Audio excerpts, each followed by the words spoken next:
সবই কই দে মারে কাম করতেছে।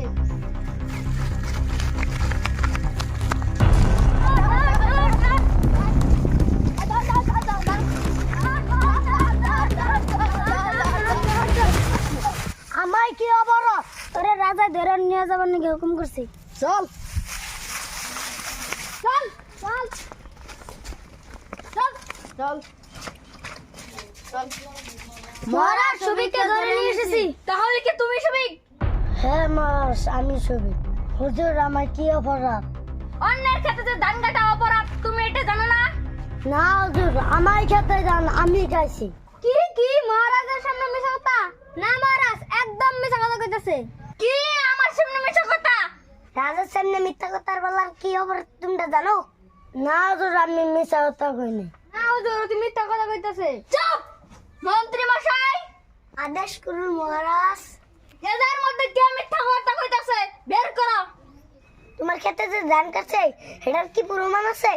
না মন্ত্রী মশাই আমার ক্ষেতে ধান সবিক মেয়ে কেটেছে। বিশ্বাস না হলে আমার ক্ষেতে যে দেখে আসুন। না আমার ক্ষেতে ধান আমি গাইছি। বুঝেছি তোমরা সত্যি কথা বলবে না। মন্ত্রী মশাই ওদেরকে কারাগারে বন্দী করা হোক। রাজা মশাই আমার মাথায় একটা বুদ্ধি আসছে। কি বুদ্ধি? এখনই আমি প্রমাণ নাই করতেছি কে সত্যি কে মিথ্যা। সত্যি মিথ্যা বের করার জন্য অনুমতি দেওয়া হলো। আগে মহারাজ মহারাজ যে ধান কাটছে তার মাথায় এলো খেয়ার বাজিয়ে রয়েছে। দেখছেন দেখছেন মহারাজ ওই যে মাথায় হাত দিছে, তার মানে মহারাজ অতি ধান কাটছে। মন্ত্রী মশাই ওকে কারাগারে বন্দী করা হোক। সেনাপতি ওকে নিয়ে যাও কারাগারে। চল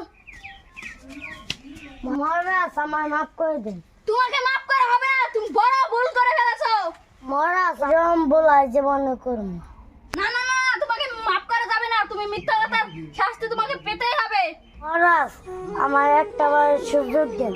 হুজুর আমার বাড়িতে বউ বাচ্চা আছে, তারা না খায় মারা যাবো, তাই মাফ করে দিন। এরকম বলাই জীবনে করুন না। মহারাজ একে একটা বার সুযোগ দেন। ঠিক আছে মন্ত্রী মশাই ওকে একটা বার সুযোগ দেওয়া হলো। ঠিক আছে তোমাদের মাফ করা হলো। ধন্যবাদ মহারাজ।